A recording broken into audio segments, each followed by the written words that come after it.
하나님의 크신 은혜와 평강이 오늘도 살아가는 모든 삶의 자리마다 충만히 임하시길 기원합니다. 기도하겠습니다. 하나님 아버지, 한 주도 은혜 가운데 지키시고 보호하심에 감사를 드립니다. 한 주를 마무리하며 오늘도 말씀을 통해 지난 한 주를 돌아볼 뿐만 아니라 또한 새로운 한 주를 준비하는 마음으로 하나님의 말씀 앞에 섭니다. 겸허하게 점검하고 또 하나님의 말씀 속에서 나를 살피고 새롭게 결심하는 귀한 시간이 되게 하옵소서. 내일은 거룩한 주일입니다. 우리 모두의 마음속에 하나님의 전을 사모함과 말씀에 대한 갈망과 예배를 향한 거룩한 열망으로 하나님의 전에 모일 수 있게 은혜 위에 은혜를 더하여 주옵소서. 오늘도 함께 하신 하나님께 감사드리며 예수님의 이름으로 기도하옵나이다. 아멘. 오늘 함께 나눌 하나님의 말씀은 스가랴서 5장입니다. 1절 말씀부터 11절 마지막 절까지를 같이 읽겠습니다. 내가 다시 눈을 들어본즉 날아가는 두루마리가 있더라. 그가 내게 묻되 네가 무엇을 보느냐 하기로 내가 대답하되 날아가는 두루마리를 보나이다. 그 길이가 20규빗이요 너비가 10규빗이니이다. 그가 내게 이르되 이는 온 땅 위에 내리는 저주라. 도둑질하는 자는 그 이쪽 글대로 끊어지고 맹세하는 자는 저쪽 글대로 끊어지리라 하니 만군의 여호와께서 이르시되 내가 이것을 보냈나니 도둑의 집에도 들어가며 내 이름을 가리켜 망령되이 맹세하는 자의 집에도 들어가서 그의 집에 머무르며 그 집의 나무와 돌과 아울러 살으리라 하셨느니라 하니라.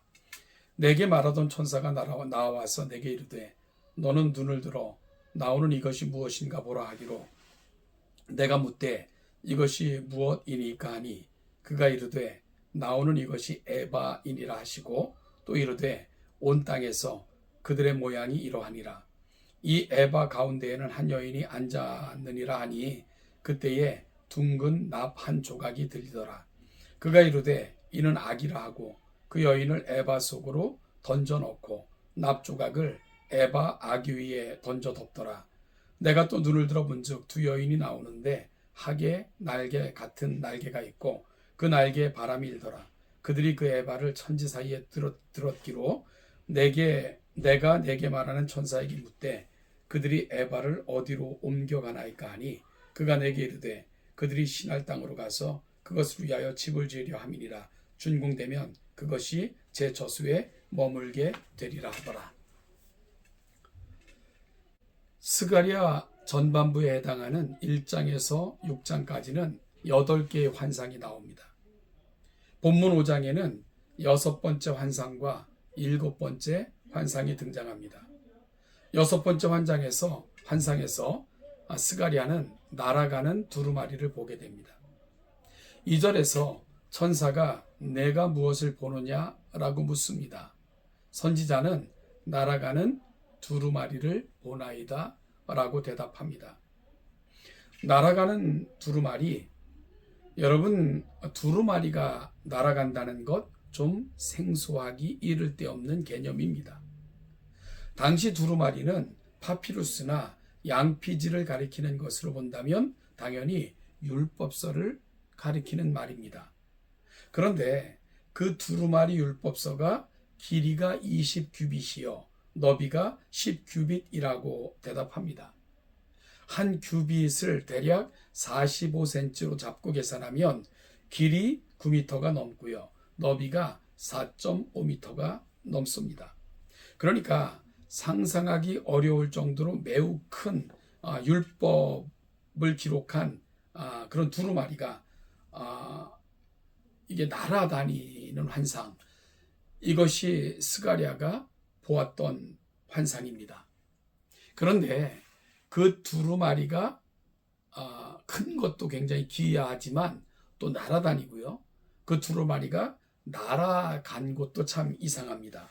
3절 4절 말씀입니다. 그가 내게 이르되 이는 온 땅 위에 내리는 저주라.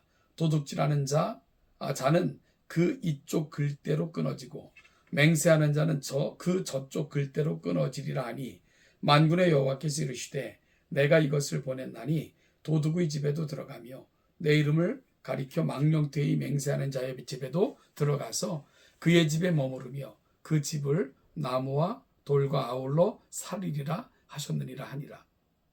두루마리는 하나님의 말씀이기에 성전에 있어야 함에도 불구하고 그 율법서가 날아간 곳은 도둑질하는 자와 망령되이 맹세하는 자의 집에 들어가 그 집을 철저히 심판하고 있습니다. 이러한 두루마리의 환상은 하나님의 말씀으로 약속을 한 언약 백성이었음에도 불구하고 도둑과 거짓말로 살아가는 자들이 되었기에 하나님의 심판이 불가피하다 말씀하고 계시는 것입니다.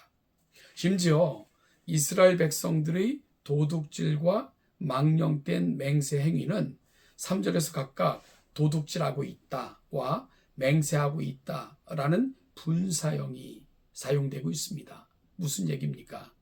이것은 일시적이고 단회적인 행위가 아니라 반복적으로 이러한 행위를 취하고 있다라는 사실을 알려주고 있는 것입니다.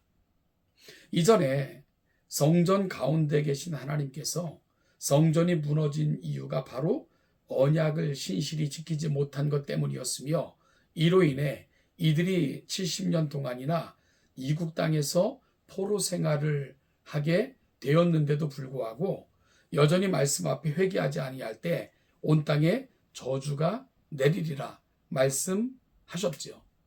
그리고 그 악이 결국은 이스라엘을 하나님과의 관계가 끊어지게 만들어 포로로 끌려갈 수밖에 없도록 만들었던 그들의 악행이었습니다. 여러분, 그럼에도 불구하고 오늘 이 두루마리 말씀을 통해 보여주는 환상의 의미가 무엇입니까? 그들은 여전히 이와 같은 죄악으로부터 돌아서지 않고 있었다는 것을 의미합니다. 특별히 그 크기가 20규빗과 10규빗인 것은 솔로몬 때 건축한 성전에서 성소 앞에 현관 역할을 하는 주랑의 크기와 일치합니다. 그곳은 제사장들이 항상 하나님의 율법을 읽었던 장소로 선지자 스가랴가 레위 지파 제사장 가문 출신이었기 때문에 이미 이러한 사실에 대해서는 너무나도 잘 알고 있었을 것입니다. 즉, 너무나도 익숙한 말씀을 너무나도 쉽게 간과하며 살아가고 있었던 것, 어찌 보면 당시 이스라엘 백성들의 모습이었습니다. 여러분, 하나님의 말씀은 우리에게 복을 받는 삶의 그런 조건과 방향을 제시합니다. 그런데요, 우리가 그 하나님의 말씀을 무시하고 그 하나님의 경고하심에 대해서 경홀히 여긴다면 이 말씀은 우리의 심판의 도구가 될 수도 있다는 것, 오늘 스가랴 선지자를 통해 하나님은 분명하게 말씀하고 계신 것입니다. 따라서 우리는 하나님의 말씀을 거울 삼아 또한 푯대 삼아 너무나도 쉽게 죄악과 타협하고 하나님의 말씀을 경홀히 여기며 하나님의 말씀이 정말로 그토록 경고하시는 것으로부터 우리는 정말 돌아서 세상과 짝하여 살아가고 있는 것은 아닌가. 오늘 하나님의 말씀을 우리의 저울 삼아 바라보며 다시가 하나님께 돌아오길 소망하는 간절한 열망이 회복되어지는 복된 이 아침이 되기를 간절히 소망합니다. 5절부터는 7번째 환상에 대한 부분으로 에바 속으로 한 여인이 던져지는 환상입니다. 그리고 그 에바를 두 여인이 나타나서 들고 시날 땅으로 갑니다. 에바는 추수 때 널리 사용되는 그릇 모양의 바구니로 곡식의 양을 되기 위해 사용했던 용기입니다. 8절에는 악이라는 말이 언급되고 있습니다. 즉 본문은 이스라엘 백성들이 저울을 속이면서 부정직한 방법으로 돈을 착취하고 자신들의 탐욕을 채우고자 했음을 보여주고 있는 환상이라 말할 수 있습니다. 선지자 아모스도 일찍이 에바를 거짓되게 사용하는 것을 엄중하게 책망했던 적이 있었습니다. 여러분, 이러한 모습은 그리스도인들조차 상거래에서 도덕적 부패를 저지르는 주범이 되었음을 지적해주는 말씀이 아닐 수 없습니다. 세상에 빛으로 소금으로 우리가 이 세상에 파견되었음에도 불구하고 어둠을 밝히고 세상의 부패를 방지하는 역할을 그런 역할을 해야 됨에도 불구하고 우리는 오히려 어둠 속에 속해 있고 그리고 마스리는 소금과 같이 세상 약을 더하고 있었던 모습, 스가랴를 통해 보여주셨던 하나님의 마음 아픈 지적이었던 것입니다. 여러분, 당시는 성전 복구를 시작한 지가 20여 년이 다 돼감에도 불구하고 성전은 여전히 폐허로 남아 있었고요. 그리고 또한 이스라엘 백성들은 여전히 그 죄악에서 돌이키지 못하고 있었던 거죠. 따라서 우리는 4장에서 성전이 회복될 것을 보여주시는 하나님의 환상과 더불어 오늘 5장 이런 환상을 보여주는 것은 진정한 성전의 완성은 단순히 건물의 완성이 아니고 하나님의 백성들이 진정으로 하나님께 돌아오는 것, 이것이 바로 진정한 성전의 회복이고 재건인 것을 하나님은 말씀하고 계신 것입니다. 네가 무엇을 보느냐? 하나님께서는 스가랴 선지자에게 물어보셨습니다. 여러분, 이 질문은 오늘을 살아가는 저와 여러분들에게도 해당되는 질문이라고 생각이 됩니다.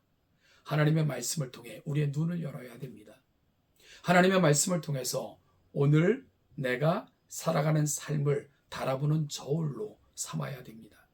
하나님의 말씀을 통해서 오늘 나를 살피는 거울로 삼아서 내 자신을 하나님 앞에 투명하게 내놓는 작업을 끊임없이 해야 됩니다. 그럴 때 진정한 하나님의 성전은 완성되듯 성전인 우리도 완성되어 세상의 빛과 소금으로 살아내게 될 것입니다.